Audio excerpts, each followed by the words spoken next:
Yeah.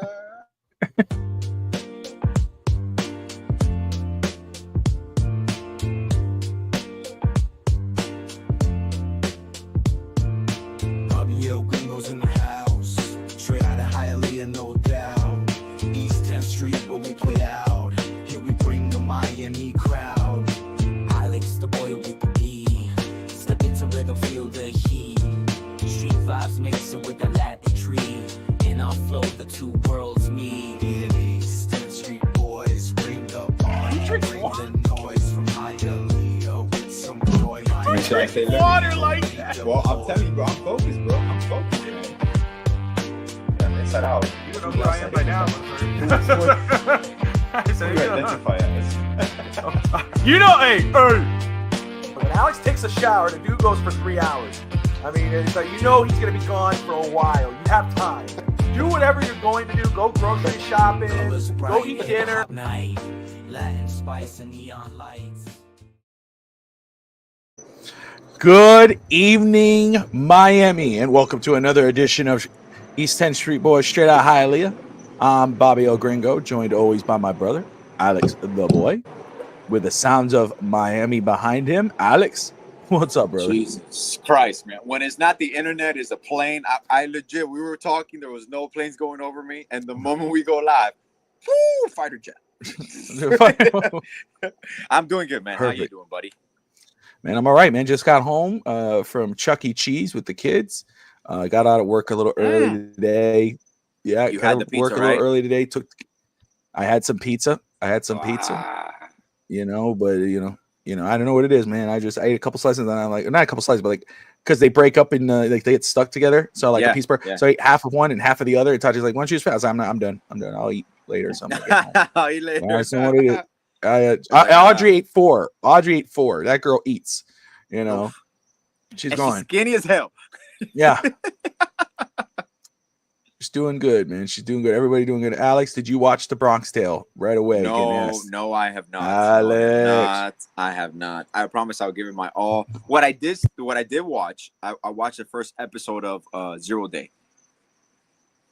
I just watched the first episode as well. What did you think? Awesome, man. I mean, we'll just say this: spoilers. Okay, this will be great. We'll go episode by episode. But first off, Russ Morgan in the house.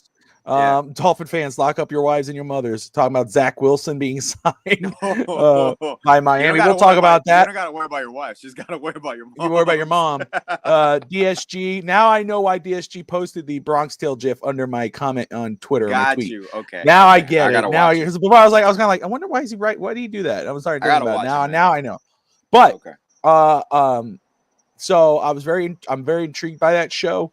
Thought I'd throw it on. Tati's watching White Lotus, which is on HBO. We're that's on the 4th season, which is I don't know if you're familiar with that show at all, but no. That goes. I've heard of it, but I'm not familiar with it. Yeah, every season is at a different resort. It's the White Lotus Resort, but like there's one in now this one's in Thailand, and there's always something going on. Like some of the characters are the same, other characters are different, and it's just always it's a messed up show. But anyway, we said let's throw this one on, and it was interesting and it's scary too. You know, it's about that cyber attack and things go down and I would just say, man, I don't want to spoil it for people. I mean, obviously you'll know if you watch the trailer, you know it's a cyber attack, but there's stuff going on with the former president that you start to realize right away, like, oh, now how is this gonna screw? How is this gonna mess stuff up? Because at the end there, and they're like, he's been retired for 4 years. They're like, oh, yep, that's it. There it is. You start to realize things. So, what did you think? Did you like that first episode? Oh, you're muted. Sorry, trying to mute for the noise. My bad. It definitely intrigued me because it's kind of like you kind of go into the modern time and what we're actually living as well in the modern society, and you kind of see where it could. You obviously play these hypotheticals, and you're like, but wait a second, that could actually happen because everything is controlled, technologically wise. Everything in our life is tied up.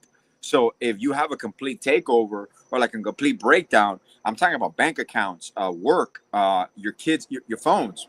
People don't even have landlines anymore. Very few people have landlines. So like if there's a legit crash or interference, your whole livelihood is upside down. So it definitely hooks you for that second one. It's like, what's gonna come?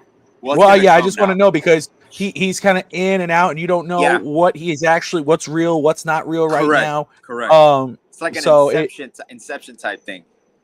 Yeah, he has like dementia, I think. That's what I'm catching on to, which is just crazy.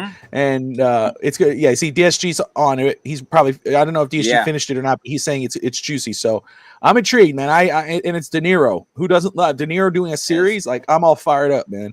And but Todd and I were like, man, what should we put on?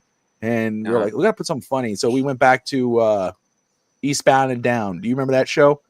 Eastbound and Down with oh my, which one was that? Okay. Oh crap. Eastbound and Down? Okay, so I'm Tati, what's the actor's name? Oh my goodness. He did Vice Principals, and which is a funny show too, and he does Righteous Gemstones. I'm forgetting his name right now, but he's a comedian. He's a fun Danny McBride. Oh, okay. He's hilarious. Alex, that is a show. It's produced by Will Ferrell. It's produced by Seth Rogen. And there's Vice Principals, which is only 2 seasons. Eastbound and Down 4 seasons, and then Righteous Gemstones is 4 seasons, which is it's on the final season right now. Okay. Eastbound and Down, he's a what do you call a has-been star pitcher. He won the World Series. He was the best pitcher in baseball, and he had now he's had a total collapse. He was on drugs and a PE teacher for a high school, and he's trying to come back. So he's just vulgar as hell. Where Vice Principals, it's him and another great actor who's actually in The White Lotus as well. Those two are just hilarious. They're fighting for the principal job. And to become principal? To become principal, yeah, because the principal was Bill Murray. The principal, Bill Murray, he retires. So they're like, I remember the snippets of those shows. Yeah, Alex, dude, if you haven't, they're hilarious. You're gonna, Alex, you'll be hurt. Your ribs will hurt. And then, of course, Righteous Gemstones is just perfect. It's a mega church, and it's just crazy how that works. But De Niro, yeah, man, anything De Niro is a must watch. DSG, I'm with you, brother. And Jodie Hill's talented. She's in Vice Principals with him, and she's in Gemstones. She plays his sister in Gemstones. She plays one of his love interests in Vice Principals. But she's in this show, McBride, like the redhead, like he's no. Hold on, I'll tell you. I'll send you a picture. Hold on, you'll as soon as you see him, you'll. Let me look him up. Yeah, Danny McBride. Once you see him, you'll know. Yeah, this is exactly. Yes. Curly hair guy. No, it's Eddie Patterson is. Oh, that's the sister. That's the sister. I'm sorry, I got mixed up. Jodie Hill is not that. Okay, yeah, but Eddie Patterson does a lot of shows where she's a writer too, I think. Okay. But anyway, those are great shows, guys. If you want a good funny show to laugh your ass off, watch any of those 3 shows with him. He's a comedic genius, like he really is, and he's great too. He produced the new Halloween movies. And he does all that as well. He's but anyway, in a bunch of movies. Was he in Hot Rod? Or no, he was in what's the movie? Stanzas in the House. I think he was in Hot Rod. He's the he one could be the Mountain Dew. I'm all jacked up on Mountain Dew.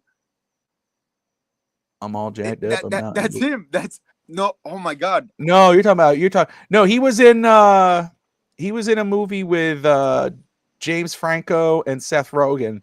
What's the name of that movie, man? When they're both high as hell. What is that? Yes. And he gets blown up in a car, and he comes out all burnt. The Mountain Dew one is the Will Ferrell kid. Yeah. That's not him. Yeah, but he's funny, dude. That's a funny show, man. So that's what me and Todd started watching yesterday, and I was kind of out of it, but it was Pineapple Express. Pineapple Express. Yes, that's the one he's in. But the one yesterday, like there's a scene where he's cussing somebody out, and I'm like, I'm about to doze off, but so I was kind of like not really paying it. I was watching it, but I was not like laughing like I usually will. But that scene made me laugh because he's just going off on someone, and he goes, "I'm sorry, I'm yelling at you, but I'm so pissed, and I'm so thankful for both of you, and I love you guys both. I'm sorry, I'm still screaming, but if I stop screaming, I'm gonna feel like I lost, so I'm gonna walk away." You and walks away. I was like, oh gosh. Oh, he is in a Hot Rod. Okay, so there you go. He's Rico from Hot Rod.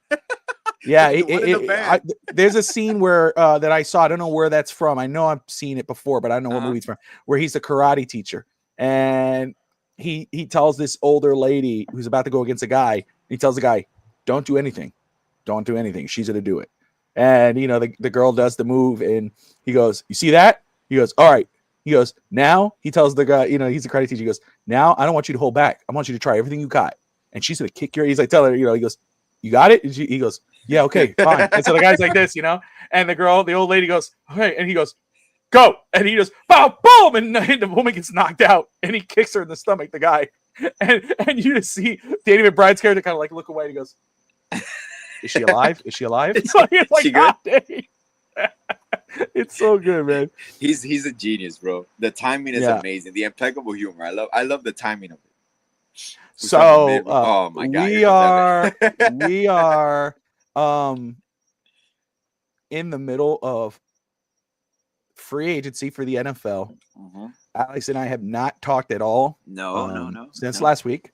No. We have not touched on anything regarding Miami. I did talk to Finstanza earlier when we learned that Miami re-signed Liam Eichenberg. Evan is very excited about that, obviously. But I do have there on the scroll bar what's Miami's done so far. They've re-signed Matt Dickerson. They signed Zach Wilson from the Denver Broncos, former first-round pick. Correct. Offensive lineman James Daniels. Versatile offensive lineman Larry Barone, which a lot of fans, of course. Then we got safety out of Detroit, Afatu Melifonwu. Elijah Campbell resigned. Quentin Bell resigned. They signed 6'2", 211-pound wide receiver Nick Westbrook, and signed former Jet safety Ashton Davis. Re-signed Terrell Dotson. Re-signed Jackson Carman. Re-signed Eskridge. Signed today out of Tampa Bay KJ Britt, and signed Las Vegas Raiders former Minnesota Viking running back Alexander Mattinson. So, what I will say here, what I said on Real Talk Fins Talk, I am neither high nor low on this free agency class. As I've been saying, what I said on that show, if you were expecting some kind of shopping spree, splash moves, all that whatnot in this free agency, you were dreaming. I have a bridge to sell you. Miami was working with very little, and obviously that is, of course, due to their GM and the moves that he made beforehand. So there's very little he can do unless, of course, you could restructure Tua, which you do not want to do. Leave Tua as is. Leave his contract as is. Because if you do restructure, that will save you up to $20 million, $19 million, but then you're locked into him with 3 years. And, of course, with those injury concerns, you don't want to do that. You want to be able to have the flexibility to move on if he cannot stay healthy next year and the year after, of course. So anyway, I'm not high nor low. I'm actually, what do you call that, Alex? When you're kind of you're just even keel. I'm even keel. I'm not, I'm a little, I'll tell you what I like. I'll tell you what I like about what Miami's done. And that is something I've been talking about. Nobody should be surprised by what I'll say about that, because I like that they're filling up majority of their needs in free agency with capable players. I mean, obviously Eichenberg, we all know, a lot of fans. Evan scared me. He called me. He was like, I say, man, I was just getting called at Chuck E. Cheese. He goes, hey, oh, you're out, so you don't know. And I'm like, what? He goes, what did the Dolphins do that they should not do at all? And I'm like, oh, don't tell me they restructured Tua, because of the contract. I was like, don't tell me they did it. He goes, no, something else. And I'm like, I'm sorry. I go, did they re-sign Eichenberg? He goes, yep. And I'm like, oh gosh, okay. Now, I get it. Yeah. If you're signing Eichenberg to be the starter, no, then God help us all, right? Yeah. You're not signing him as a starter. He's a depth piece. He's familiar with the offense. Correct. You're not signing to be a starter. So I really can care less. Now, if you go into the season with him as a starter, you have every right to be pissed. That's how I see it. Now, you look at a player like Larry Borum, which another people, they love to throw the lowlights out there. They want to throw all the lowlights. Of course, yes. The turnstile pieces. And again, starting in spurts. If he has to come in, he comes in, but he's familiar with the offense. You can put him at guard. You can put him at center, put him at tackle. I understand the attraction. And again, McDaniel obviously likes him. Greer obviously likes him. The offensive line coach obviously likes him. They get paid the big bucks. We don't. It is what it is. I mean, I'll hate on it during the season when he lets 20 sacks go by. Borum, on the other hand, is the same type of situation. Borum, people want to float up the low lights, but here's the thing that's attractive about signing someone like that. He's a versatile player. You know, he started a lot of games, but he's also started games at tackle, at guard. Yeah, that's attractive to and teams. He blocks that's attractive. He's good. He's a great run block. Listen, you know, again, you know, I mean, oh, why didn't we go and get this guy? Why didn't we sign? Well, look at the Vikings. The Vikings signed all these guys. Look at the Vikings had money. Miami didn't. You know what I mean? They did sign James Daniels, who's better than any guard we had last year. You plug him at right guard, you're set, man. Now, do you go get a left guard? Do you go draft a left guard? You know, you have that flexibility now. So, you know, and Teron Armstead, shout out first off to the Dive Bar podcast. They had Teron Armstead on their show. It was really cool, and I really liked what he had to say. He spoke really high of Julian Hill, which is not the first time. I mean, all joking aside, I was like, man, Miami needs to get another tight end because they lost Durham Smythe. They let him go. I don't feel comfortable with Julian Hill. But the common theme with the players is the praise of Julian Hill. And so, honestly, they may know something that we don't. So we'll see about that. But listening to Teron Armstead and getting a hint that he actually may come back next season. If he could come back at that lower number, and then you still have Patrick Paul there, you draft a left guard or you sign a left guard, you have James Daniels, you got Aaron Brewer. You know, there's a lot of centers getting cut right now. You could sign one of these centers, possibly, maybe. Go Aaron Brewer at guard. Now you got Austin Jackson. You're kind of good. You drafted a couple pieces, not as bad. It's scary to think of Eichenberg if you expect him to be starting. That's the issue with Miami. He started, and it didn't work. And we know what he is and what he's not. And so Miami's rolling with him. It is what it is. I don't think it kills anything. Miami going with 2 safeties. I love that, guys. And here's the thing. Evan is still watching. Evan told me before free agency, he goes, hey, look, you know what? I don't really – and Evan, you could clarify. I don't want to put words in your mouth. But on the phone, Evan was telling me, he goes, hey, man, I really don't care what they do. He didn't have high expectations or whatever. It is what it is. And I get it. I didn't either because it's just what the money that's there. You shouldn't. But he said, one thing I hope they don't do is sign anybody over the age of 33 or something. No. Most of their guys are in their 20s. Young 28, 26 years old. These are young pieces. Correct. You know, and again, Mattinson, you know, they signed Mattinson today. Again, there were some guys that, you know, that I probably would have been interested, but there's a couple guys in the draft I would really like. But again, it makes much sense. They still would draft a running back. They're still going to draft a running back. That's the thing. Nobody they signed, there's no position they filled. Filling up the needs does not stop you from drafting a certain player. At all. But what it does, though, it gives you the flexibility to go somewhere else, to go BPA, you know. Absolutely. And so if there's a Genty at 13 or a Hampton in the second round from North Carolina who wowed Mike McDaniel and Chris Greer in the combine, you could get them. You know what I mean? This gives Miami the opportunity now to look at the draft and go, okay, damn, you know what? They got 2 safeties. Does that stop them from drafting a safety? Absolutely not. Malachi Starks had a great pro day the other day. Miami was there. Nick Amenrari from South Carolina, 6'3", 200-something pounds, a linebacker playing safety. I love that kid. I drafted in the second. Damian Martinez, running back in the 3rd, 4th, 5th round, whatever. You could still go get that guy. That doesn't stop you. You know, Evan, I don't know if you got to tune in to Real Talk Finns Talk. It was a great show. Greg was on there. Greg was awesome. Steve, George of the Finns Faithful podcast. We had a great conversation about the draft, about free agency. And, you know, I was telling you, you know, what my thing was, you know, talking about Hampton. You know, Greg and I got a little bit of a debate about running back. Like, oh, if we draft another running back in the second round, and I don't care. You draft, there's a BPA there, there's a player you don't miss. You don't skip on him. You know, I'm not worried about Jalen Wright not having an opportunity. He earned that opportunity. If he could go into preseason and camp and go lights out, awesome. You know what I'm saying? So it was, I saw you, but I don't know if you're in and out. You fall asleep early. Who knows with you, you know? Who knows? If you're in the comments, you would have said something. I know you. I was in the comments. You saw me. We can't waste the draft. Too many needs. The draft, the free agency is for the needs. Draft is to get your splashes. That's where I stand on that. That's why for me, 13 is BPA. Oh, yeah, BPA. For sure. Top don't draft, get me wrong. Yeah, the depth you build through the later rounds, of course. Later rounds, absolutely. But that's why in free agency, you go and you sign these pieces. You know.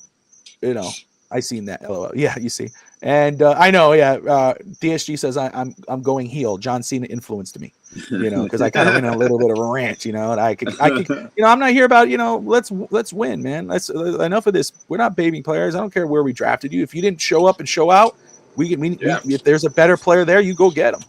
Mommy tied up his shoes and put his backpack on. But anyway. Alex, let me ask you, man. Any of these free agent signings, which ones intrigue you and which one made you scratch your head? Well, I'm going to actually echo what you mentioned, War, in regards to I'm pretty even keel in regards to the reaction. Now, I do love that they went after possibly, aside from Minshew or maybe like a veteran in Russell Wilson, Zach Wilson is the perfect quarterback to play in this offense. He's young. He has a lot to prove. He has a hell of an arm. So the bombs are going to be there even if he's there. So as a spot-up starter, I trust Zach Wilson more than what we were working with last year. And obviously, we still got Tyler Huntley. But ideally, obviously, Tyler Huntley's your third quarterback. Zach Wilson's going to be your second quarterback. Now, like you mentioned, Daniels shores up a position that is of need, offensive line. And if Armstead comes back, like you mentioned, that just solidifies. It gives Paul another year to develop. I don't know if they'll move Paul to guard. Maybe if they work him there. But it looks like he's being groomed to be the future left tackle of the team. So that if Teron Armstead comes, even if he's going to miss 3 to 4 games, you can still work with that. And I love the Madison signing replacing Mozart, the wide receiver from Tennessee, Westbrook Akini. Is that how you pronounce his last name? Westbrook Akini? It gives you a possession receiver. Right? Akine? Yeah. It gives you a possession receiver, your guaranteed wide receiver 3. And people forget. People talk about running backs. People forget we got Devon Achane and Jalen Wright. Like I still legit believe that this year you're going to see a resemblance to the way the Saints used Deuce McAllister and Reggie Bush. Like it's capable. You saw the possibilities there. And what's up, Chef? Great to see you, brother. Chef in the house. What excites me the most, believe it or not, is we have 11 draft picks, and these signings shows that they're going to fill position of needs at time with talent, the best player available when they're drafting, which the way they handle the safety situation, you kind of see them leaning towards taking a safety in the first round or possibly the second round. I love that. I'm gonna miss Javon Holland, but I wasn't gonna overpay for Javon Holland. Realistically, I think we're fine with oh my God, from Detroit, Melifonwu. I think it's Melifonwu. Yeah. The safe. Yeah. He's reliable. So even the Eichenberg, what you praise is his versatility, and in a backup situation, he can play multiple positions. So that's ideally what you want in a backup O-line. But I'm excited for the development, the organic growth, and this is the last chapter, because now you're working on the O-line. McDaniel has already gone through using his running backs. He already did that. Use your tight ends. He started doing that. So now you kind of see where it's legit last ever make or break year. So you're going to see them go out with a splash. I was excited that we didn't do no splashy free agent signings, that we didn't go crazy and started trading. I'm not going to lie to you. I thought there was going to be a little bit more interest with Tyreek Hill, but you can kind of tell behind the closed doors that situation has been handled, and it's kind of been riding the ship. And I know people are going to overblow Tua being a little chubby on the boat, celebrating with his family. That's why I made the joke, like, oh, he went into the Patrick Mahomes season training plan. Like, don't worry about that. He has months to get fit. He'll be all right. So it's just, you want to see a complete football team perform. And that's what, if you want to be a great team, this is what you do. When you fail and you come up short 3 years in a row and you have holes on your team, usually it's a 3 to 4 year build to fill every little gap that you have. And that's your window. So this is legit, man. 6 wins. Did Evan just 6 wins? Evan, over under 6 wins. Over under 6 wins. I got I do it too. I like that. I got him at 10, 11 wins, but we got to see what they do in the draft. Yeah, I'm not ready to go there yet. Let's wait it out, bro. I think 8 games is where I'm at currently, but we got to wait till to finish out. So Zach Wilson. Wait for the plane to go by. Let's wait it out. Probably Air Force One. Alex is near Doral. Trust me, I'm really close to Trump National. It's a pain in the ass. That actually might be my airport name. It's yeah. There's a bill there. So So you just said something that is a joke, but it could happen. Anyway, his presidential library is going to be all pop-up picture books. I'm not going I ain't there. getting political. I'm just I'm making not a joke. going Relax, there. listeners. Relax. Relax. We are a safe space. Yes. For everyone, anywhere. Before we start charging terrorists for listening to our podcast. Evan says Evan's in Canada. He's getting charged as terrorists, man. Hey, people know what terrorists are, bro. I told Evan the other day. He's like, "How you doing?" I said, "I'm doing all right. How you doing?" I go, "How's it feel to be the next 51st state?" Man. But anyway, back to where we're talking. Zach Wilson. I understand the jokes with Dolphin fans. I understand some people go, "Man, could have had Russell Wilson. Man, we should." Look, man, let's be real. First off, I'm actually not upset at all with the Zach Wilson signing. He's young. I consider this move a low risk, high reward type signing. Why? Yeah. First of all, you sign him to a year for $6 million. Correct. Daniel Jones, another quarterback that I would not have hated if we did that, if we made a move on him. But Daniel Jones, 1 year, $14 million with Indianapolis. Think about that for a second. And they're both firmer first round picks. You got this. And he might be the starter. That Anthony Richardson situation is looking ugly with the Colts. It's just what it is. Well, the same could be said for Miami, just with its injury history of Tua. That's why it's so important, because if Tua goes down, this is the guy you got to rely on. But here's the thing: you think of, first off, Zach Wilson. We know what he did in New York. First off, New York that situation sucked. Sam Darnold. That's all we gotta say. That's what I'm saying. There you go. Look what Sam Darnold did outside of New York with Minnesota. We'll see what he does in Seattle. Yeah. But you got to think about it. Baker Mayfield's another one who went from the Carolina into Tampa Bay, and what he was able to do. So it happens. This kid's a former first round pick. I think he was second overall. The second overall pick. Correct. Second overall pick. He's only 26 years old. You got him at $6 million. Could go up to $10 million based off incentives. Athletic, has a strong arm. I don't hate it. This is your backup quarterback. Guess what? Zach Wilson is a better backup quarterback than Mike White, than Skylar Thompson.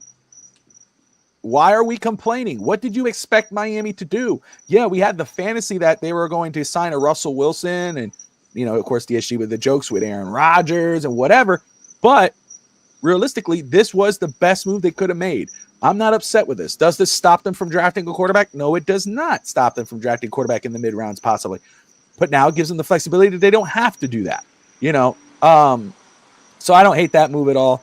Aaron Rodgers, stop it. Aaron Rodgers, man. I don't know what's going on with him. We'll see where he goes. But again, I'm intrigued by Melifonwu. Obviously, health is a big issue with him, but I get it. That's why you sign him cheap, but he's young. Quentin Bell, I'm happy they brought him back.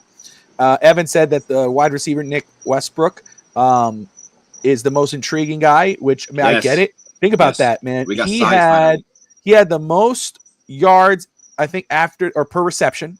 And for as many catches he had 30 some odd catches last year, 400 some odd yards, 9 touchdowns. Yeah, end zone target. Think about end zone target. Think about that. So that could be under the radar. And Madsen makes a lot of sense because he's a big back, right? He's 5'11", 200 and something. Okay. But here's the thing. You look at his numbers, you go, okay, the most yards in his career was 700 when he had the most in a season. Yeah. Last year he had 400 something. But go look at his receiving numbers. That screams Mike McDaniel. Okay. Yep. A running back that you could put in multiple spots. It looks like your short yardage back, but also that you could run out and do a screen, which we all know some of us get frustrated with, but we know McDaniel loves. Makes a lot of sense. So these moves make sense. I don't hate on it. Obviously I would love the big moves and all this. Who wouldn't? But Miami didn't have that luxury. And I think the move so far it's been a smart, safe, on the budget free agency for Miami. And yes, there's other moves besides Tua. Tua gives you $19 million. Again, I'm not touching that. But you could look to restructure Zach Sealer. You could restructure someone else. Free up just a little bit more money. You got to sign your draft class, but also free up a little bit more money. Maybe get a couple more of these free agents. So I don't hate it. I don't love it. I'm cool with it. And I'm happy with what they've done with what they've had. What do you think Aaron Rodgers ends up? My guess is Pittsburgh. I'm surprised with Pittsburgh. I'm surprised he would go to Pittsburgh. First off, it's a great situation for any quarterback. Correct. Because of DK Metcalf and Mike Tomlin, a veteran organization. He's not gonna strong arm Mike Tomlin at all. No, there's no way. You need structure and veteran. Yeah, so maybe that's why. That's why Pittsburgh goes. We could do this. We could sign an Aaron Rodgers because But you think he may retire, Diaz? Because I know they mentioned Giants. Who's the other team? Is the Giants? So the Giants yeah. make a lot more sense just because it's still New York. It's a weaker, and with respect, I'm thinking of Aaron Rodgers. It's a weaker coach, weaker structure. He could get more of what he wants, compared to Pittsburgh. Again, I'm surprised Pittsburgh is even thinking about it. I would think they would go for someone else. Russell Wilson makes a lot of sense even though he's flying to Cleveland tomorrow. We'll see what happens there. But Russell Wilson makes a lot of sense just because he's played with DK. He's played last year. Correct. And then they draft a guy. But oh yeah, for sure. And Giants have to draft guy. Pittsburgh has to draft a quarterback of the future. And I don't see him. Well, in Minnesota, who's the backup in Minnesota? Who signed to? Because I know Minshew just signed to back up Pat Mahomes in Kansas City, but I know Minnesota signed a backup quarterback. I forgot who. I'm not sure. I know. I heard Minnesota, but yeah. I mean, but you can make the argument that the Steelers are more equipped right now than the Giants. So it makes sense for Aaron Rodgers. Yeah. If he wants to make one last real run, it would be with Pittsburgh. If he wants control and then he would go with the Giants. Now with Pittsburgh, I say it doesn't make sense. With Pittsburgh, it doesn't make sense to me. I would think the best case scenario: bring back Russell Wilson, draft a quarterback, Joe Milton or whomever, and let them ride it out. I want to see who trades for the New England backup quarterback. I forgot his name. Is it Mel? Oh man, is that Mel? No, that's Milton, right? Melrose is the Milton, one. Yeah, Milton. Yeah, I meant somebody else, but no, Milton is the guy. And again, I would, if the Patriots were not in our division, I'd be banging the table for Joe Milton right now.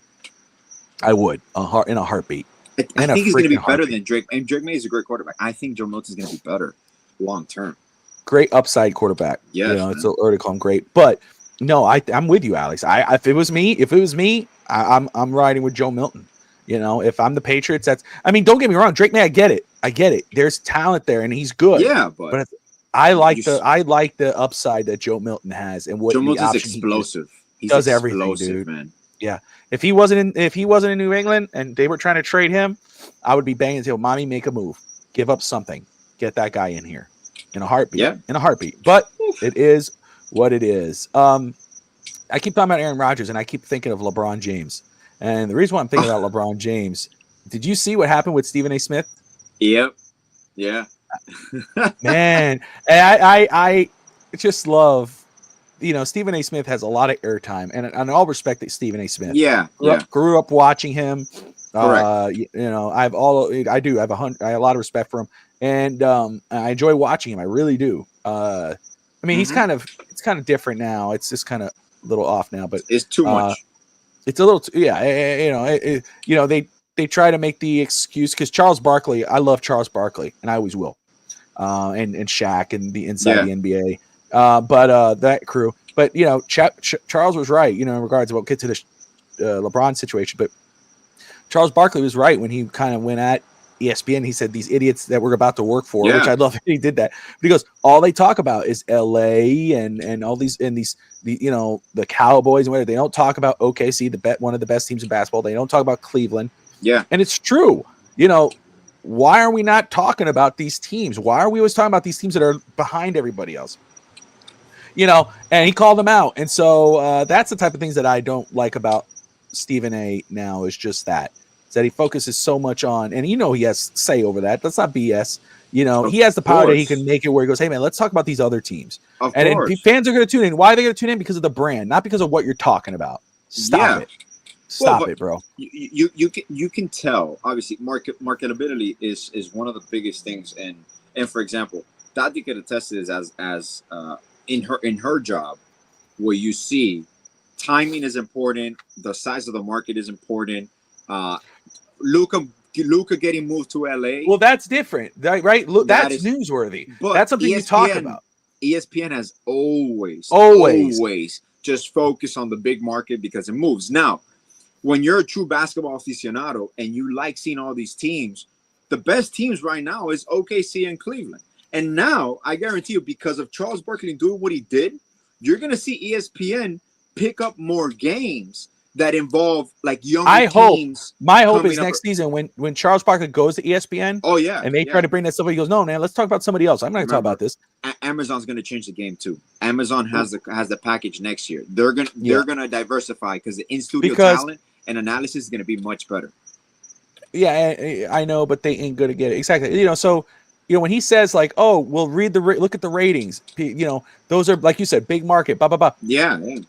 When Skip Bayless was on that show and he had as much power as Stephen A does now, he was talking about Tim Tebow all the time. Every episode, if Tim Tebow took it on the middle of the field, we were talking about it. You know what I mean? And he became the main story. You control the narrative.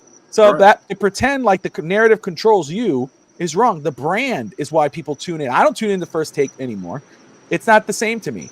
I don't like it. I don't feel it. You know, it's too much. I miss the back and forth.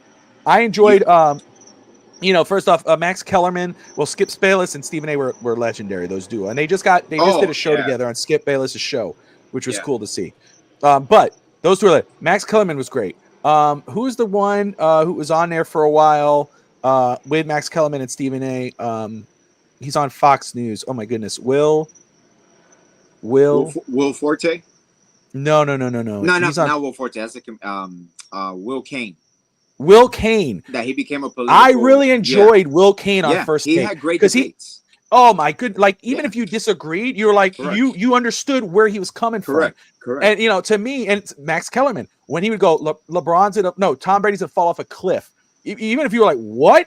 You respect now. Of course, realize that Stephen A. Smith did not like it. He does not like that. He doesn't want to look like a fool. He wants total control. He wants the show to be about him. And yes, and for example, Stephen A. Smith is what you compare it to your max player. Like you see, absolutely. To me, what's insane, like you see all these firings, right, from ESPN, and they're cutting budget, and they cut some great people from coverages, which I guarantee you, Amazon's going to pick them up. But what do? You give Stephen A. Smith a $20 million per year contract, 5 years, $100 million, which at that time was unheard of. Now, what you see is the market. When itself, ESPN, with Stephen A, they regurgitate a certain person like a LeBron James, and we could be realistic. When Michael Jordan was playing, you're gonna have the Bulls on every national game that you can. That's common sense because the NBA used Michael Jordan to expand their brand. So the NBA community can thank Michael Jordan for taking their game worldwide, and you kind of see it.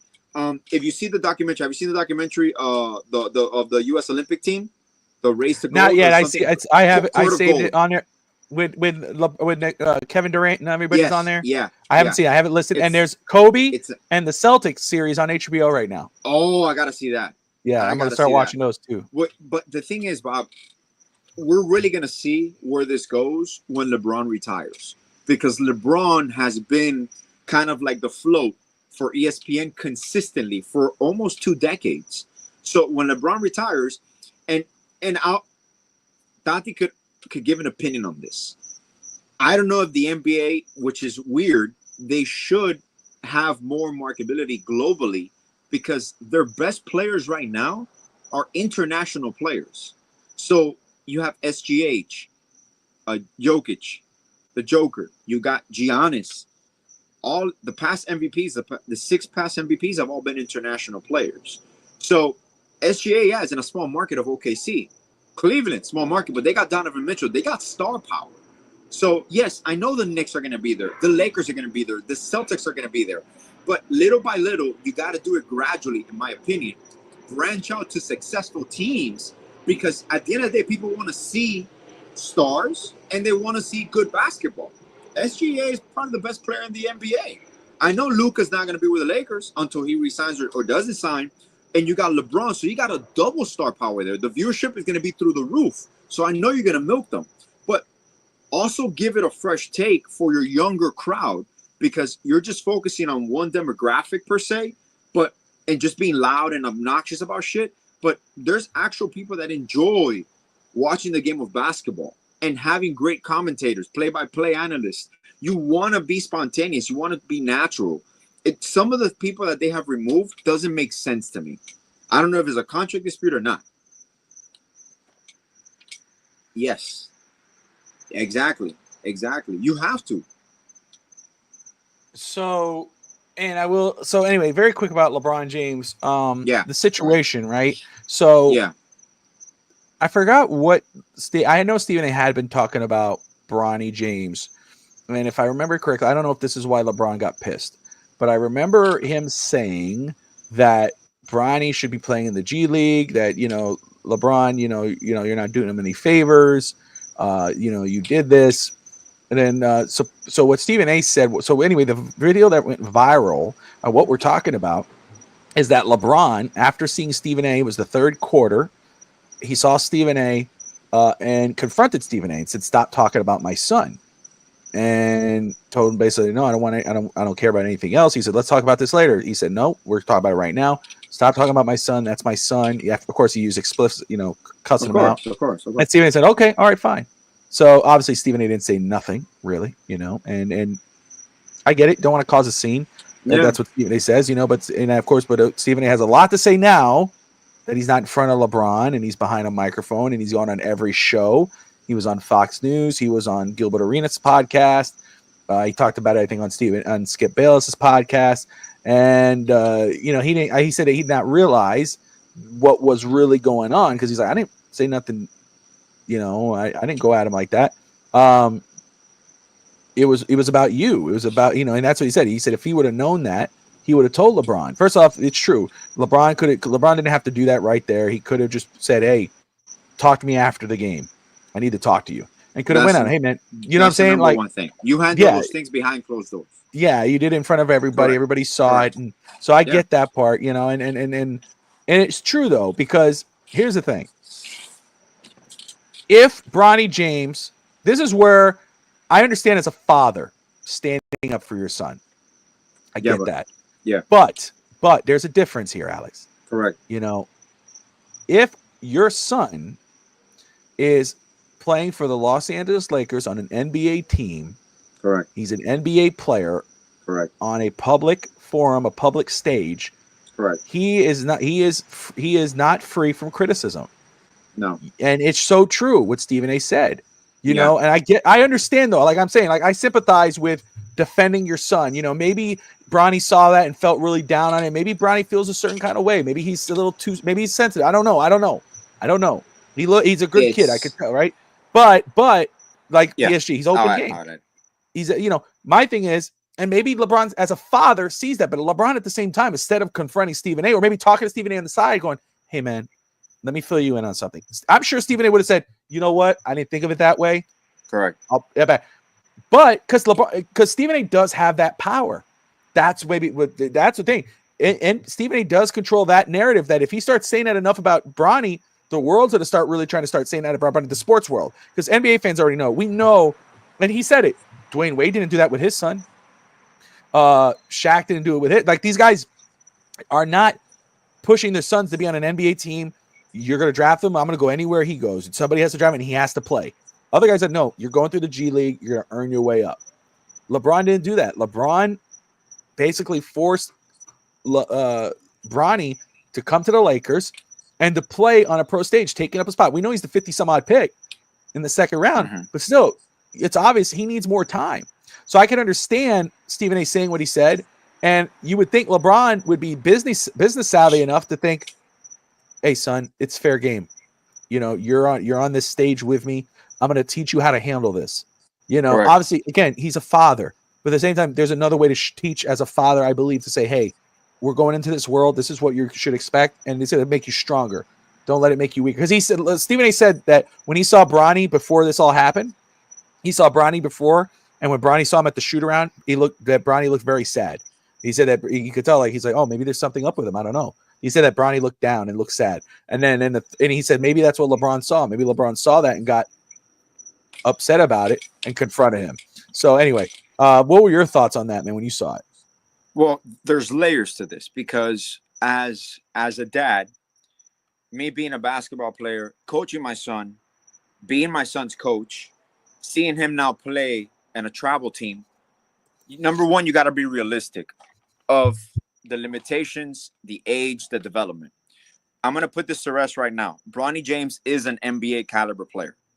Okay, even if LeBron wasn't his dad, Bronny James is a combo guard. I'm not talking about he's going to be a star, but he can average 10, 11 points. He has great defensive tendencies. He has athleticism. He has LeBron's athleticism. He doesn't have LeBron's court vision like Bryce does, but he has his athleticism. He's explosive. That being aside, the way it was orchestrated for Bronny to be drafted by the Lakers, it was told to multiple teams, do not draft him. Do not draft him. Make sure he falls to. People talk about power. The situation right now with Stephen A. Smith and LeBron. LeBron is the most powerful man in the NBA. Even more powerful than Adam Silver. Like, I don't think people understand this. And like Tati said, there's nepotism in every business. You own a business. If you do it the right way, like Mickey Arison, for example, he gave the heat to Nick Arison. But what did Nick Arison do? He worked as a locker room attendee. He worked with the scouting department. He worked with sales. He worked with the design team. He worked his way up the organization. Now, in this basketball world, you saw Bronny James was very, very raw. Now, could the father part also come from maybe almost 2 years ago losing his son to a cardiac, going into cardiac arrest? That's why I get it. I understand I get that part. But you as a father, he said it, and this is the part that I agree with Stephen A. Smith. LeBron James himself said that Bronny is better than half the players in the NBA, or he can play in an NBA team right now. So you're bringing it. That's what I tell. Put the pressure on him. I tell this to my wife. I tell this to other parents. Even when you're playing travel basketball is a wild, wild west. You got nepotism there too. Okay, you're gonna see it all the way up. You cannot bring attention to your son even if your son is the star. Yep. You got to teach him to be humble. But when your son is struggling, when your son is growing in this game, you cannot bring extra attention to him, because anything that they do wrong, he will be ridiculed. He will be made an example of. Now, when your father is LeBron James, you get drafted into his team. Obviously, him playing in the beginning of the season, that was just marketing, was just ratings. It's a great story. It is true. First time ever a father and son played in a professional basketball game together. I wanted to watch it. I don't give a fuck what he was going to do or not. I wanted to watch it as a fan. Granted, that was done. Now, what I respect is Bronny has been fucking playing in the G League. He has been improving this year. People are not talking about that part. But as a dad, right now, what you're doing, that's just like a paternal instinct that comes in. But now you brought even more attention to Bronny. What LeBron did, now you say that and it just hit me, and I have to say it before I forget. Yeah, go ahead. What LeBron did is basically what LeVar Ball did to LaMelo. To the right, is it LaMelo? No. Which one? Who's the first one? LaMelo. Yeah, no. That's Lonzo. Lonzo Ball. Yeah, it's what he did to Lonzo Ball. He, for whatever, and he's not the same as LeBron, but he went on every national platform. Yeah, because he was so loud, so they put him on everything, and he made so much hype, not only about his son but about himself. So much so that the NBA players and fans were calling out every failure. You know, they were just aiming for this kid. They were watching every flaw. Nobody gave a damn about what was the good things. Yeah. Nobody cares about when you succeed, Alex. That's the truth. Of course not. If you're succeeding, nobody gives a damn. They're just gonna look for when you fall. That's when they start going, I told you. More. Yeah, of course. You know, you see the Eichenberg thing, right? Yeah, everybody's at a point that, you know, it's the same that Larry Borum, you know, the tackle they got. You know, nobody's talking about the good stuff. You know, hey, versatile, blah blah blah. Correct. No, but everybody's putting on that clip of film of him with the turnstile. And if it makes, look, for example, the Daniels signing, automatically, no one talked about he's one of the best guards. What did they talk about? Injury. Oh, you see, there goes Greer again. I'm like, why is it that really you're not going to sign a Kevin Durant because he tore his Achilles? Yeah, look, this is true. Look, honestly, even Jimmy Butler, just an example. These are kids, and do not take this the wrong way. They're attention seeking since they were younger. There's something missing there. It could be a father figure. It could be a situation with a family. Usually these players that you see them like that, even Michael Jordan had a sort of narcissism and ego. Like, I understand you're a superstar. Every superstar has some sort of ego, but we know LeBron has been a crybaby at times. He has been called that. He does whine about shit, but you can't take away that he's probably one of the best basketball players to ever live. But these situations, we're always going to judge it from our point of view. We're never going to see it from their point of view because they're at a different stage. The stage that they're on is a magnitude. But even Bronny was born into this. So the fact that people are thinking he could be a shy kid, he could be on his own, but he was born. There is nowhere Bronny James has gone that he hasn't been followed by cameras, by people. Like, you're talking about kid signing autographs when he was like 10, 11, 12, when he was playing basketball as a travel team. So there are things that you don't see this. Like, you don't see these crazy scenarios in other areas. But for some reason, the athlete is this confused being. It's a sense of entitlement. Okay, like, in order for you to be great, yes, you got to be obsessed with your craft. There is a thing about obsession, and like you have to be at another level. But you cannot. What I don't want. Hopefully, LeBron handles this. And I mean, Stephen A. Smith has been milking this. I love Stephen A. Smith, but I don't like that little whole like flamboyant and like dramatic bullshit that he always does. Like, he's another one that loves attention, and he likes using these big SAT words to show how smart he is. And I'm like, dude, those are things that just stop milking it.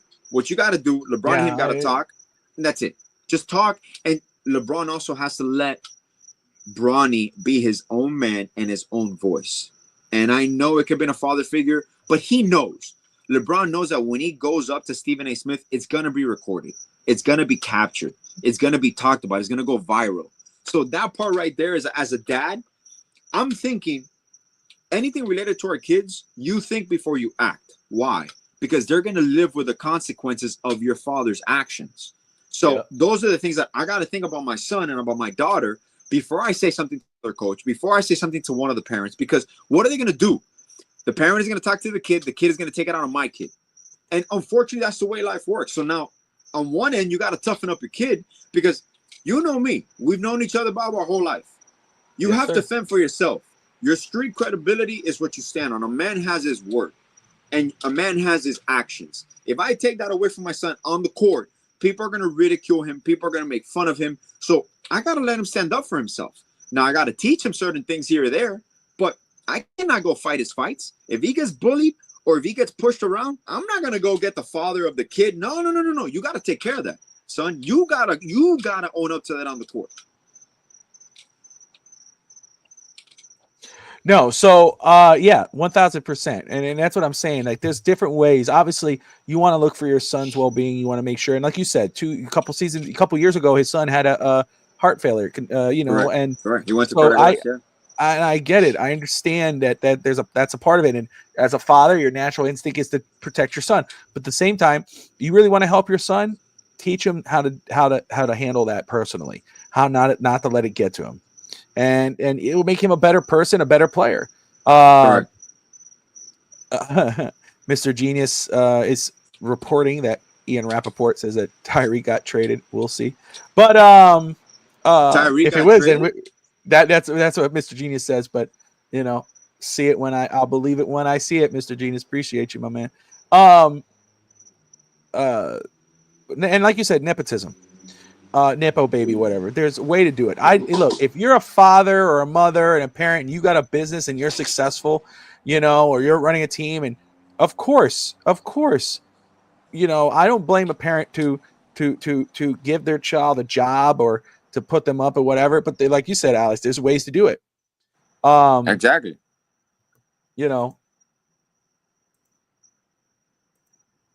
Hold on. It's fake news, Tati. That's a fake guy. Look at his name spelling. Look at the way they spelled Rappaport. Ian Rappaport. Oh, so we got caught. No, not us. Guys, when you're looking at you got to be aware during these situations. Yeah, they're gonna catch you the time. Yeah, you're getting a lot of fake news. Yeah, it's a fake. Yeah, see, there it is. They're just trying to get the preaching. So yeah, you just gotta look out for stuff like that. But appreciate Mr. Genius jumping in and letting us know in case that was going down. We appreciate that. It's all good, Tati. I could tell fake tweets. Appreciate you sharing. But I get it. You know, I talk about nepotism. There's a show actually now that I just thought about it, on Netflix, Alex, Running Point. Have you seen it? No, I gotta see it. With Kate Hudson. It's good, man. It's really good. Chet Hanks, bro. Chet Hanks is a third point guard. He's a point guard.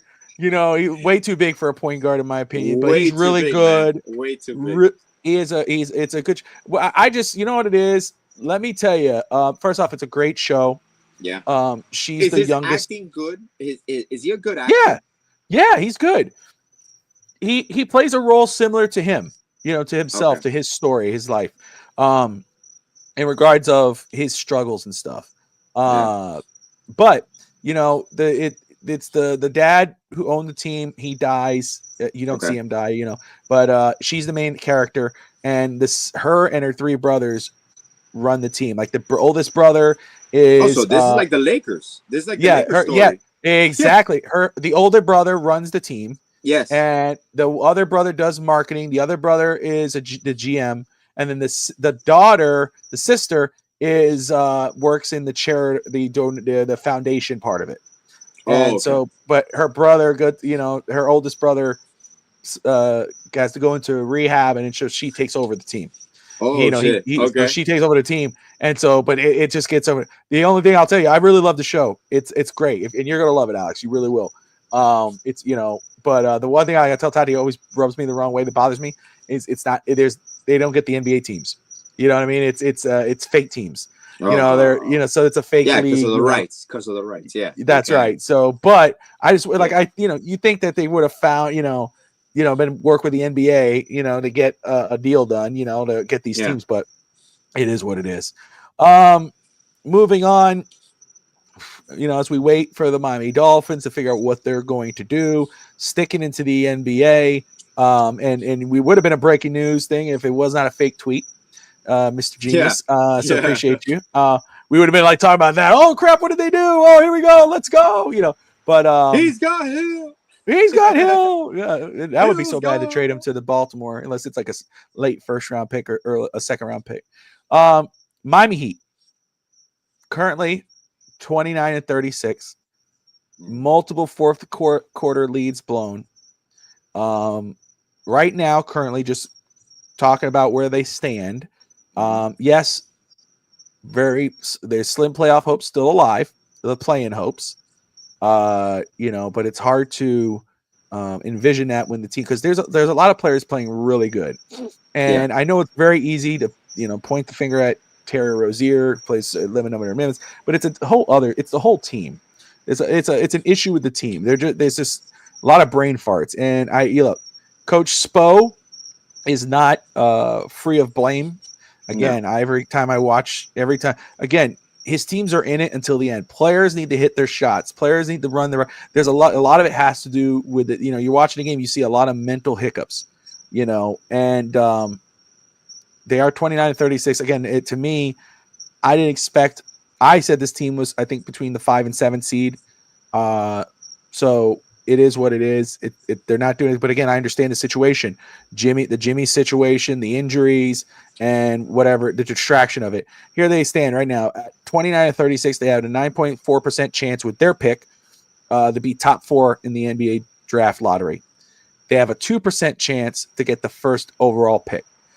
Before the show with Alex, I ran the draft lottery simulator. Just to have fun with it. And we got the first pick. So that's fun. If they get top 4, awesome. There's a lot of great players in the top 5 of this draft. If they get number 1, holy crap. You know what I'm saying? And everything's all right in the world. But I'm okay if you get right now. They're projected to get the pick 11. That's where they're projected to go at this time. If they continue to lose, that will go up. But the top 5 players, that people pay attention to, well, just Cooper Flagg, Ace Bailey, Dylan Harper, Kasparas Jukanis, who I love in the game. They have created in the game. Awesome, you shoot threes, pop, pop, pop, pop. But there's. Yeah, dude, and VJ Edgecombe. There's a lot of good, decent, real good players in this draft. Like, this is a good year to be in the lottery. It really is. And so, let me see. Anthony Manzano's here. What's up, Anthony? Apparently, the main target this offseason, according to reliable sources within the NBA and former executives, that the Heat are targeting Anthony Edwards from Minnesota. Just take the rest of the season. I understand that's not Pat's rally lexicon, but he needs to realize we're not going to be competitive in the playoffs. I like Iger Demond. Yeah. Point guard you're talking about. I've heard of him. I haven't watched much on him, but I'm familiar with him, and I will. I'm watching a lot of NBA, NFL draft stuff, but I am going to start watching NBA draft, a lot of it. I'm familiar with the players, but I want to watch it because it gets fun. I just love draft stuff and players. But anyway, Alex, very quick, man. I just we won't stay too much on it, but where the Heat stand right now, are you and the point? As a fan, I think you and I are the same. I'm not about losing. I want to win. That's why I like to see my team win. But are you at the point now? It's like, you know what? Just lose out. Let's see how high we can get in this draft. Where are you standing on that? I'll phrase it, and I might bore some people. I'm gonna do some NBA talk, and this is my passion, so I can talk for days. But I'm gonna try to be brief. I'm at a point where you got to understand reality. There's going to be multiple scenarios this offseason based on how we end up, like we were talking about before the show. If our pick conveys this year, then our pick in 2026 and 2028 has protections. If our pick doesn't convey this year and we keep it, we owe the Thunder a 2026 unprotected first-round pick, and we owe the Charlotte Hornets a 2028 unprotected first-round pick for the Terry Rozier trade from last year. Now, there are multiple scenarios where I'm waiting out to see which star ask out. Like he just mentioned, Anthony Edwards. There is possibilities of other people asking out. The Luka situation in the Lakers, Kevin Durant with the Suns. So there's scenarios out here. What you're going to hear, Bobby, pretty soon, is it time to trade Tyler Hero? Is the value at a point where I move Tyler now so I can move Terry Rozier? Realistic right now, current situation. Bam Adebayo, Tyler Hero, Andrew Wiggins are all averaging 20-plus points a game. That's a recipe for success. You got 3 players averaging 20-plus points, multiple position. They're a very balanced team per se, but what happens again? You take away even half of those blown leads, and you're still 6-7 games above 500 now. That's part of a situation where in this year, you're a team that's essentially broken. Your head coach is broken in regards to this season was not supposed to play out this way. Jimmy was supposed to play out this season. You kind of saw the changes that they did offensively, but everything has kind of staggered per se. And when the game slows down, what they're lacking right now is a player that can get to the free throw line. I think Andrew Wiggins can step that up. I think Bam Adebayo can step up because they were going a lot to Tyler Hero in the clutch. And this year, Tyler Hero in the clutch, he's shooting like 20-something%. His numbers are way off when it comes to clutch time.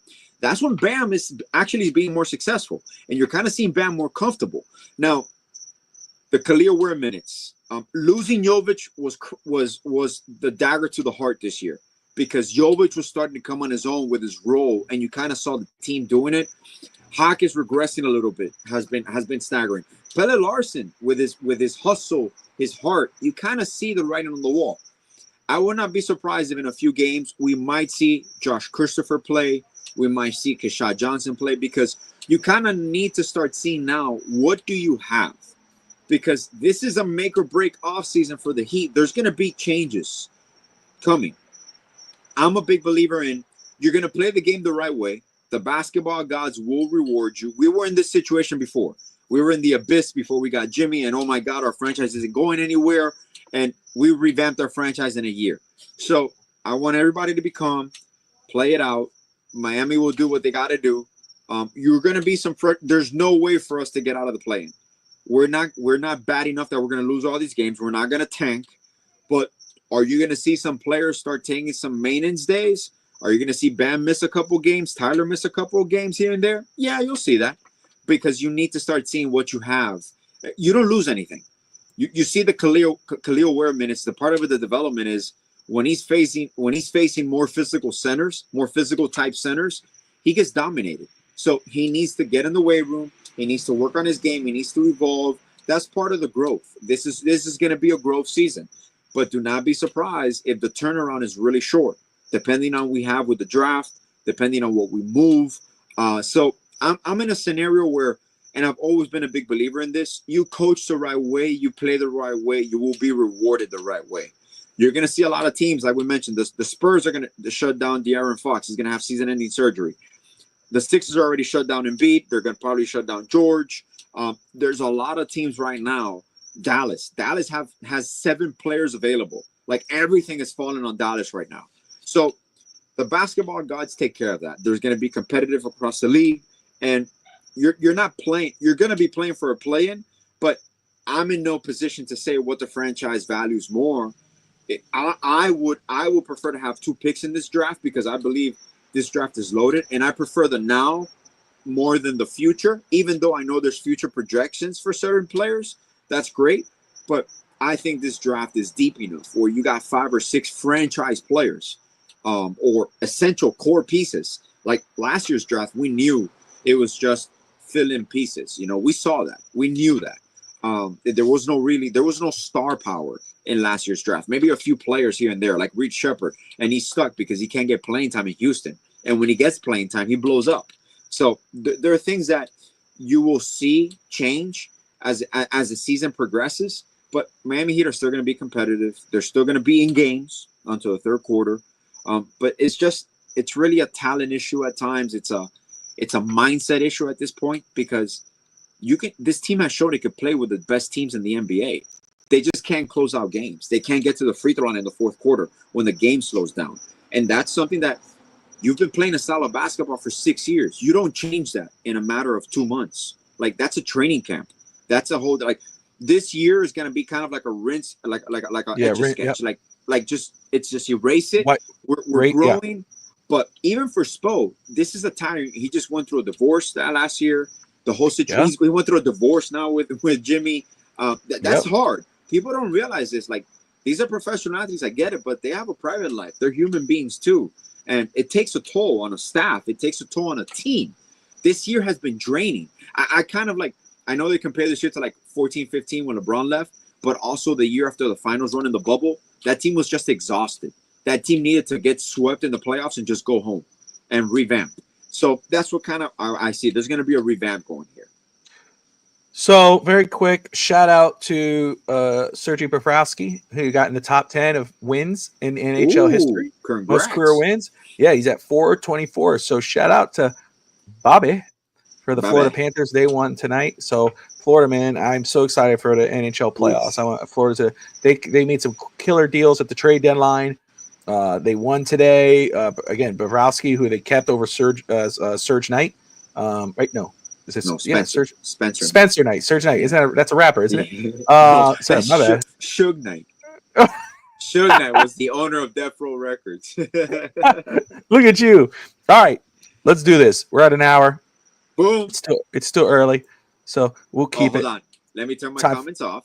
So yeah, turn the comments off. It's time for trivia night here on East 10th Street Boys. We did this last week. We're gonna do it again. It was a lot of fun. It was popular, and so I'm gonna put Alex to the test.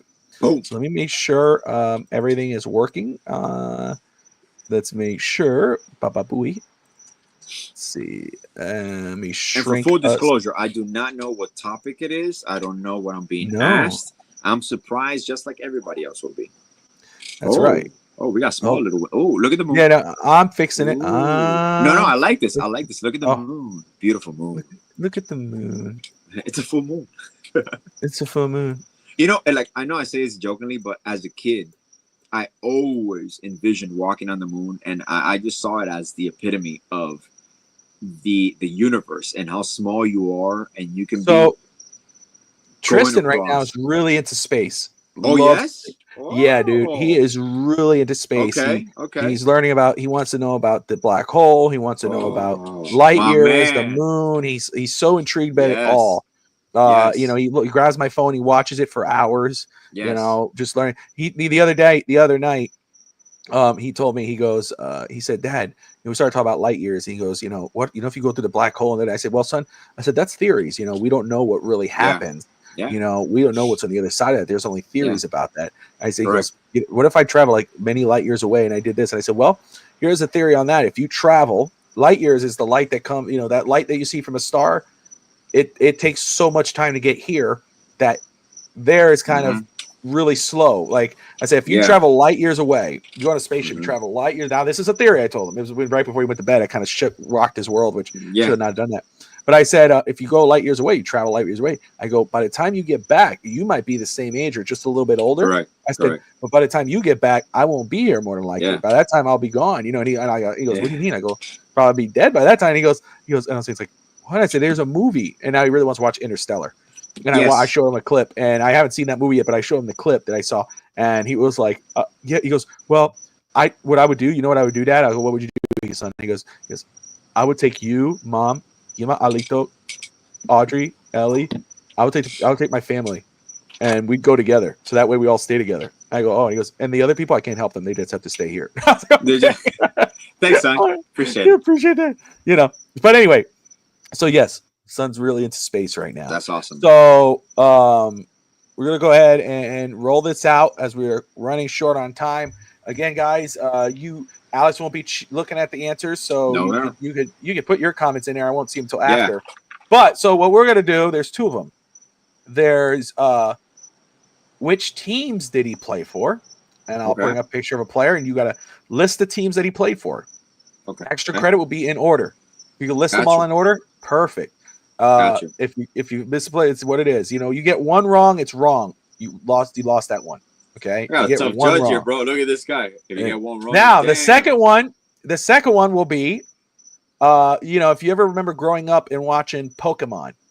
You remember that after Pokemon, Alex, they would go in the commercial. They go, "Who's that Pokemon?" Yeah, man, I'm gonna miss that one for sure. It's Pikachu. Yeah, it's not. Now we're not doing Pokemon. Okay, just want to say that. It's man, who's that sports star? That's what it is. Got you. I almost did Pokemon. I was like, I'm gonna mess with Alex. Appreciate it. But the reason why I started thinking about it was because I was like, there's a Pokemon phone that I downloaded to play with the kids to have fun, and then now I'm like, it's the old Pokemon card game, and now I'm like, this I remember this, so I'm messing with it. And then my daughter's really into anime. Remember Charizard? But remember people used to collect it, and you know, bro. Do you remember the holographic cards? Yes, bro. Like $75-$100 in the Westland Mall in the kiosk. You would have to protect your stuff because people would steal that shit from you. Crazy, man. But well, Audrey was watching Dragon Ball Z yesterday. And I was like, man, I remember when I'd get home from school and I'd turn that on at home. And it was when Goku turned Super Saiyan, for those who who remember that. It was the first time, and I remember going, oh my goodness, it was so cool. That first Dragon Ball Z was awesome. It was my favorite. I don't like other animes. I'm not into anime. I don't get anime. But Dragon Ball Z was fun for me, and what sucked about Dragon Ball Z was those epic moments, those big moments where Goku turned Super Saiyan for the first time. He's like, oh, now he's gonna kick Frieza's ass, and all of a sudden he goes, next time on Dragon Ball Z, you go, no, that's so. And Tati was saying, I look at anime as like lazy cartoon designers. Yeah. Oh, dude, I tell Audrey all the time because Audrey goes, I need to work on the legs. I go, Audrey, because Audrey's really into art right now and she wants to follow that, and I'm down with that. But I tell her, she has trouble drawing the hands and the legs and whatever. And I tell her, actually, if you go watch cartoon, go put on Nickelodeon or any of these places. There's a lot of cartoons that I look at and I go, I could do that. Yeah. I'm not being like, I seriously could do that. Like I mean, I don't mean that to be disrespectful. It's just like, I go, that could be a new style. But I remember that, man. And Tati was telling me, she said that for her in Puerto Rico, she goes, did it ever reset for you, like after it hit a certain episode? Because they would come from Japan. Dragon Ball Z was filmed way before it was released to USA. Yeah, absolutely. But I told her, I don't ever remember it resetting. I remember there was a season. The season would end, and then a new season would come the year after. Tati said that they would get to a certain point, then the new episode would air, and then they would restart the whole series. And they would have to go until so Tati said she used to get so mad at that. Wow. But anyway, So that's why that's the part of the game. Who's that Pokemon? It's who's that sports star. So the first one we're going to do is which teams did he play for? Okay. So I'm going to start off easy here, and I think they're fairly easy. I think so. Okay. The last one might be hard if you weren't paying attention to him. But let's roll. First one, Alex. Shaquille O'Neal. Let me fix the cameras. Let me fix the cameras here for a second. Let's go. That annoys me. Let me do this. Let me do some of that. Let me move you here. Why are you so low? I don't know. Kabooyah. And I'm going to turn off that banner. And we're good. All right. Shaquille O'Neal. What teams did he play for? Okay. Orlando. Yes. He signed with the Lakers as a free agent, was traded to the Miami Heat. We traded him to the Phoenix Suns. And then from the Phoenix Suns, he played with Cleveland. Yeah. And then he played with Boston. That's right. Yeah. Those are the teams he played for, and in that order. So very good. Gotcha, man. I'll give you 2 check marks for getting those. I can tell you the numbers 2 per team. Magic 32, Lakers 34, Heat 32, Suns 32, Cavs 33, and with the Celtics he was 36. 36. Yeah, and Charles Barkley, he goes, they go, why'd you pick 36? He goes, that's how many points he scored in 2 months. The one 33 was how many points he scored in 1 month with Cleveland. 2 months was 36. And then of course Shaq goes to yeah, and that's after I scored 4 championships. I got 4 rings. Yeah, and he goes, Charles, like, come on, man. Why was that good? But you know what? That is so like it rubs me right especially when they really argue about it. Yeah. But at the same time, like, wouldn't we would do that same thing to each other? Of like course, legitimate, right? Because that's what like brothers do, friends do. Like your brother would do that. 16 time, bro. 16 time world champ, bro. 16 time. Yeah.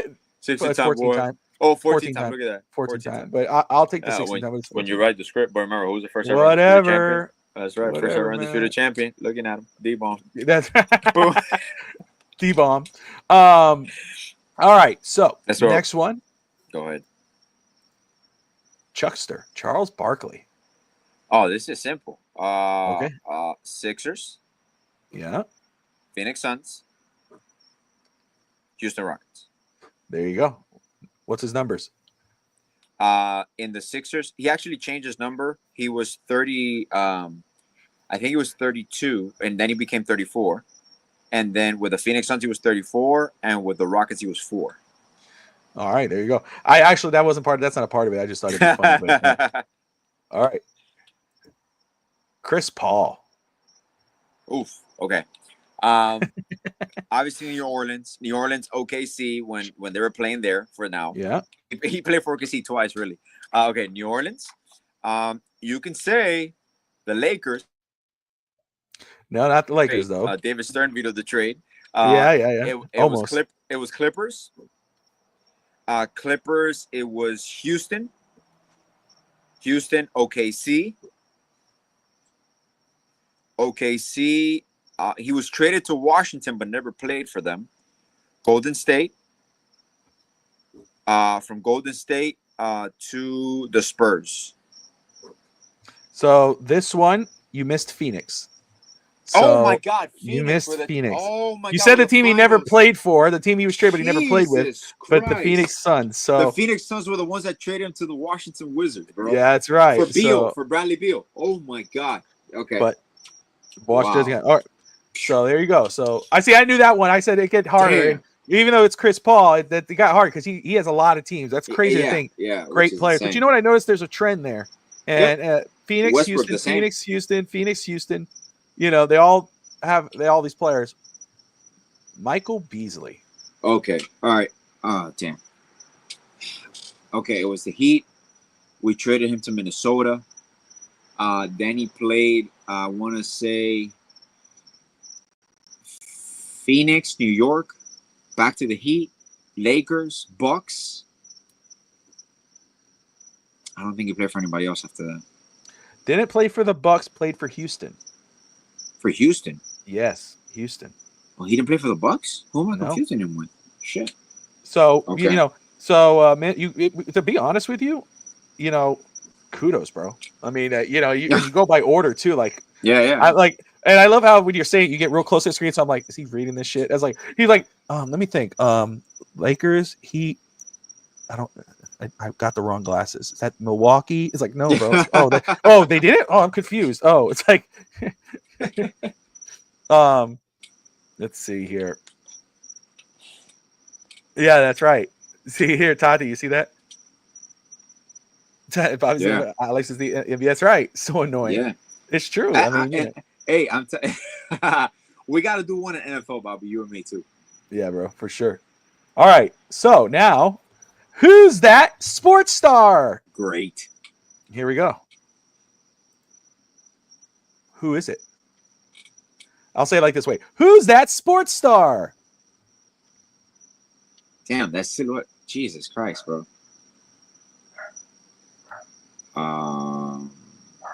Damn. What sport does he play for? That's basketball. It's volleyball, bro. No, I'm just playing with It's tennis. It's tennis. Damn. I'll say the face. Damn, is that no? It has to be Michael. Or is that LeBron? You say the full name, and that's what it is. So just whoever. Michael Jordan. I'll say Michael Jordan. Who's that sports star? LeBron James. You were so close. So close, bro. Close. When I saw the arm and the head tilt, I'm like, damn. Like you kind of see Jordan, you're always gonna see the jump man. That's right. Yeah. All right. Well, that's why I couldn't do that. That's too easy. So. No, for sure. All right. Which is hilarious. Is his left hand. That's right. Not the right hand, which is hilarious to me. Let me make sure here. Okay, let's go. Which next one? Who's that sports star? That's Dan Marino. Dan Marino. Yep. The face mask. And the way he was holding the ball. That's Dan all the way. Yep. Dan Marino. All right. Oh man. Well, what I would have seen to play him in this era. Who's that sports star? I could give you 2 hints, but this one it's. All right, go ahead. What's the hints? All right. He plays. Is that Barry Sanders? Why'd you give the full name? Okay. Just go. I'll take the hint. Like, why would you you go give me the hint and I go to say it and you go, is it Barry Sanders? Alex just lost this round just for talking. I was like, shut the fuck. No. All right. You're right. He's a running back. Correct. And he's definitely my most favorite college football star ever. Running back. He was one of the most electrifying players in college football. Reggie Bush. Who's that sports star? Yep. It's Reggie Bush. And Alex got that one wrong because I said Barry Sanders. Yeah, because I said Barry Sanders. Could have just waited, bro. It was the pads. That's right. When Barry Sanders will run, like his pads were huge compared to him. And I would love to see Barry Sanders run and his pads were going all over the place. Yeah, so I loved Reggie Bush. Oh. He's legit the best college football player to me of all time. Oh, dude, electrifying. And I know there's Peter Warwick, there's Percy Harvin, there's Deion Sanders, but to me he was. And let me tell you something. Obviously he was a with New Orleans who drafted him. Yeah, he was a what's that called? A Swiss Army knife. They used him in everything. Yeah. Well, but I see a chain in him with Miami. Yes. When Miami, though, in regards to Swiss Army knives, but with Miami, we were the team that used him as a legit back. Yeah. And he did really good with us, man. I just hate it was such a short-lived thing. Like I had, Reggie Bush was awesome, man. One of my favorite players. He really was. And so, yeah, once I said he was one of my favorite players in college football and electrifying, I was like, yeah, I know who it is. It's not hard. There's guys that I love that I don't stop loving, man. Those guys were awesome. No. But yeah, what'd you think of these 2 games, Alex? I like it. Because it plays the reason you even said, for example, with basketball. I still see basketball and I go year by year. So that's why I was doing it like in chronological order. Yeah. Because when I go back and talk about basketball or analyze, I put myself in that year. And I remember game situations. I remember the personnel. Obviously, I'm going to forget some players, but I still know Jakuba Diawara was number 9 for the Miami Heat when he played with us, like in the early 2000s. So like you still Wang Juju, remember 16? Vladimir Stefania. The center. It's like there's still things you remember. from those teams. Well, that's the thing. Like that's why Tati was like, who's that guy? Well, again, he fell with the Dolphins. Remember last week I put Brock Marion because I was like, Pat Surtain is easy. Brock Marion is easy for those who know about. You could have put Brian Walker, number 45. Brian Walker, yeah. You see, there's guys who. Okay, so this is from our childhood Dolphins. I don't have pictures up, but I'm going to ask. Go ahead. So the guy that came to my head right now, 44. Oh, that's Rob Conrad. Rob Conrad, yeah man. You see, okay. Look, Trace Armstrong, Adewale Ogunleye. Trace Armstrong was 93. Yeah, Ogunleye, we got him from Chicago. And Moreland Greenwood. Moreland Greenwood. Bowens. What was the other? Sammy Knight. No, Sammy Knight was one. Sammy Knight, 24. Sam Madison. Tony Martin, number Jeremiah 80. Bell. That Jeremiah was after Bell, that. 37. It was after, but yeah. All of them, bro. Jamar Fletcher. Somebody asked today. Ashley, 305 Sports Babe. Shout out to her and Lou from Dade. But she posted on Twitter today. She said, with Miami currently, honest answer, she said, who is one player you would bring back to play with the Dolphins right now as the team is built? Right now? Yeah. Who is the one player you would bring back? Dan Marino. Okay. So you said, I thought about that. I was like, man, the easy answer would be Dan Marino, right? I mean, in this NFL with these weapons, what he has with the running game and everything. Oh my God! But it's crazy though, and I'm going to be honest, and it's an honest answer. I thought very long and hard about it, and I'm like, I thought of offense, I thought of defense, I thought of O-line, I thought you brought Zach Thomas or Jason Taylor back. No, I thought about bringing one of those guys back, but no, I brought Ricky. I would say I would bring Ricky Williams back. Okay. Yeah, pair him with Devon Achane with an offensive line with Tua and I think Ricky and this the offensive line doesn't need to be 100% to have Ricky Williams. That's a great. Like I understand Dan Marino. Marino's a great answer because it's an easy answer and obviously a huge upgrade. Can you imagine Marino going against Patrick Mahomes, Josh Allen? Oh, dude! Like you're talking about, and I know at that time he went up against Montana, but it wasn't the same. Montana. It wasn't the same. Kelly, at that time, Marino was above and beyond best passer. When Joe Montana and Kelly and Steve Young, whatever, all those guys, those greats, those quarterbacks, they all said it. The best, Dan Marino. Dan Marino in this NFL right now would be throwing for 6,500 yards. Oh my God, 60 touchdowns. He would be eating it alive. And it's always the what if, dude. I don't care what anybody says. Oh, he didn't win a championship. I get it. Still the greatest, one of the greatest of all times. You could say, oh, he's not the GOAT because he's never won. Okay, fine. Have that. Hey, if that's a banner, hold that banner up. I get that's fine. But still, to say he's not one of the GOATs, he's right there. When the greats are saying that he's the greatest, like you can't turn away from that. Ricky was a monster. Yeah, man.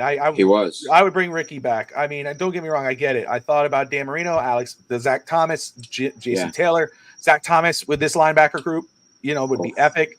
But I was like, man, Ricky in this offense with Devon Achane and Tua, and obviously healthy with these receivers, like, man, Ricky would eat it up, man. That's a guy we need. Jay Ajayi was like that for a little while. He had that one season; it was just a monster. We've always had. What's insane that we've had spurts. And don't get me wrong, I know Jimmy Johnson tried to get a running back for Dan Marino, and at the time, remember, Jimmy was run first. So yeah, he and Dan Marino was already older, but they failed multiple times with Lawrence Phillips. And Lawrence Phillips was a stud, and Kareem Abdul-Jabbar. There were serviceable running backs. But he never got the great running back. That's why it killed me even to this day when I heard the story about Emmitt Smith and that Don. I was just going to bring that up. I was just going to bring that up. How don't you make that happen? Like, what happens? Like, Emmitt Smith wants to play for you. How do you get Emmitt Smith, man? In his prime. Nobody's perfect. You see, that's what I'm saying. Like, we go crazy on these one guys, But anyway, I have to ask you because I know we're about to wrap up. But yeah, go ahead. Every week you have a new hairstyle. I want to ask you: is that the Dolph Lundgren look? What do you got going on there? This is okay. This whole week I've combed it back. Today, after I got home from the gym in the morning, I'm like, you know what? I'm just gonna put I'll just leave my hair like floating. And even when I got to the volleyball game today, the kid, all the players were like, "Coach, what happened to your hair?" I'm like, man, it was a long day at the office today, bro. Don't even ask. So it started off like flat. Low. Okay. Yeah, it started off a little bit flatter. Like I swear, it looked to me like a flat top. Like you got it up and so that's I was like, as the day, I'd be like, scratch it. I'm itchy. I'm tired. And by the time I was done, it was like, it looks like you got lonely and stuck it in a socket.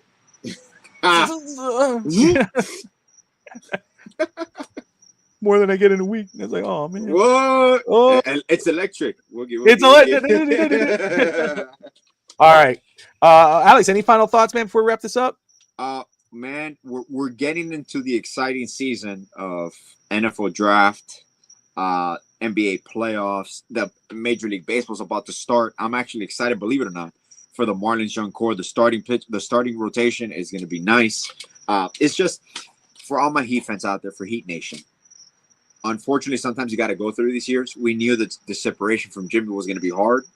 You know what's the most frustrating part? I would say is that you're in these games. You have the lead. You're up 15-16, and then you blow the lead. So it's kind of like a de facto, like, oh, yeah, we're good, but we can't close it. We lose. And typically it happens. When you lose your leader, when you lose your best player, it tends to happen. But I'm going to preach patience. Also with the Dolphins situation, what I'm most excited about, I like free agency. What I like is that we have 11 picks. This gives you ammunition to trade up if you want to.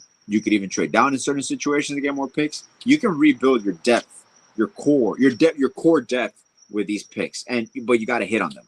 And so I'm just excited for the next few weeks because some franchises are being reshaping. Panthers are going all in. Inter Miami is playing great. So it's obviously it's always a fun time, and it's crazy how there's certain eras. Now Bill Cito and the Panthers are dominating. Oh, so dude. it's a masterclass. He should win Executive of the Year again if they win the Stanley Cup. He should. What he's been able to do, man, it's crazy. Man. But anyway, guys, thank you all for tuning in. We appreciate you taking your time this evening to hang with us.